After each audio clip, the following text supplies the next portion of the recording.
When I was ordained, I was excited because I would be able to perform weddings. I waited and waited and waited.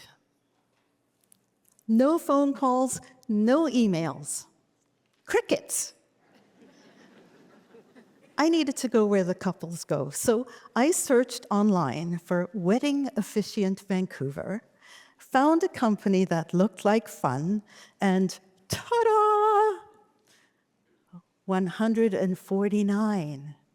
That's the number of weddings I've performed in the past 4 years. Oh, thank you. 148. That's the number of couples who did not want religious references in their ceremony. My experience is not surprising. Religious participation is on the decline. Loneliness is on the rise, a trend so alarming that in 2023, the Surgeon General of the United States issued an advisory in which he labeled loneliness an epidemic.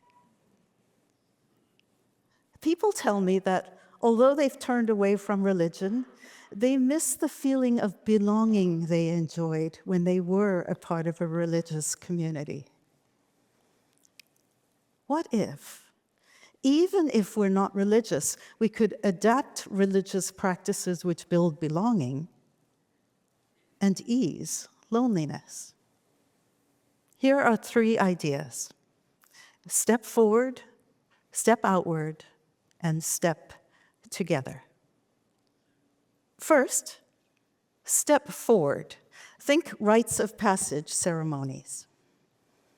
Religious organizations often mark milestones in people's lives. Bat mitzvahs, initiations, and naming ceremonies are examples of rituals which represent our connection to a community. With decline in religious participation, we see these celebrations less frequently.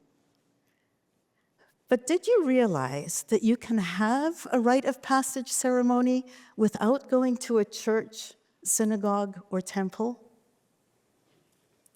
A few years ago, a couple I had married asked me to baptize their baby, Theo, in a way that was both sacred and not religious.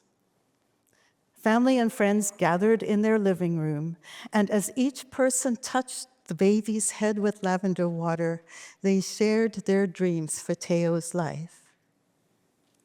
We lit a candle to represent his light. We sang, "This little light of mine, I'm gonna let it shine." Everyone felt connected to each other and to the baby. Sometime in the future, Theo may be told about his baptism, but he's too young to remember the experience for himself, which is why it's important to also create rituals for children when they reach an age that they can remember. My 84-year-old Aunt June recalls her confirmation ceremony in the Anglican Church. How holy, beautiful, and special she felt.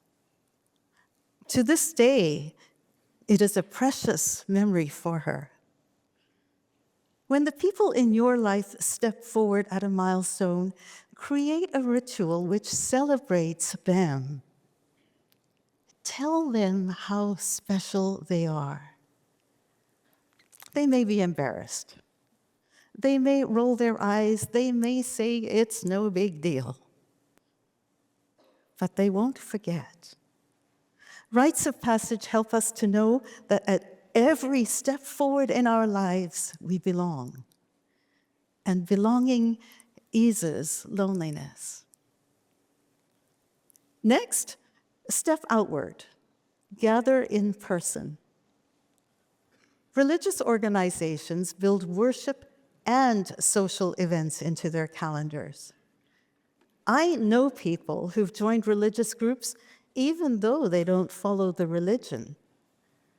They find the activities, the friendships, and the snacks meaningful. In-person gatherings can add fun and meaning to life. When I was little, my parents, my aunts, and uncles would meet every Saturday afternoon to play cards.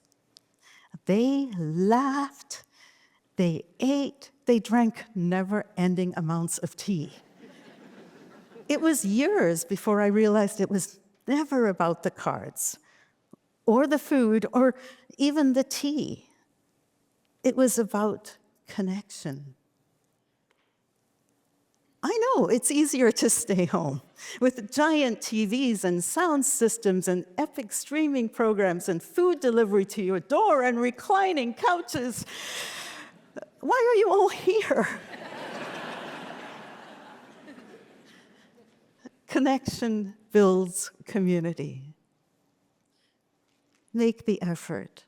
Schedule potlucks and games nights and theme parties with your favorite people. If you and a neighbor watch the same TV show or sport, watch together.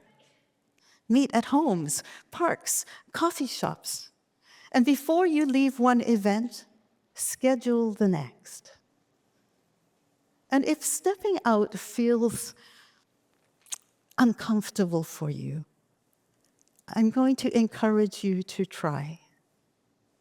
Stay safe and take one small step towards connecting with someone.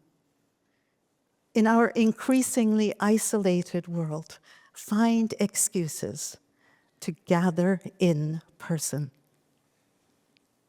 And if you can, bring snacks. Finally, step together. Create a culture of connection. If you've ever been part of a religious community, then you know how warm and welcoming it can feel for members. And let's acknowledge that the experience for non-members can, well, sometimes it can feel less than warm and welcoming.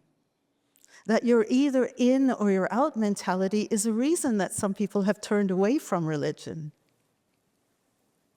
Let's broaden our communities to include all worldviews, those who prefer and those who might avoid a religious tradition. When we step together, we can create a culture where everyone feels safe and included. At a youth camp I attended, each participant introduced themselves, including their pronouns. Then they brainstormed their own agreements for behavior, and in this culture of trust and acceptance, these teens spoke openly and listened deeply. Their loving bond was powerful to witness. You could create a culture of connection with your families and friends just as they did. Here are a few of their guidelines to inspire you. Don't yuck my yums. Don't tease me if I like something that you don't. You're welcome. You are welcome, just as you are. No fixing needed, no fixing allowed. Respect the space. Give full attention to the person speaking and keep the space clean. Follow the tilapia rule. Follow the tilapia rule. Yep, like the fish. Be flexible, go with the flow. Life is more enjoyable when we feel connected. Let's cultivate spaces where people can come as they are and be who they are. Even if you're not religious, you can adapt religious practices to ease loneliness and build belonging. Create rituals for your milestones. Gather in person. Create a culture of connection. Step forward, step outward, and step together. You and the people you care about are so, so worth it. Thank you.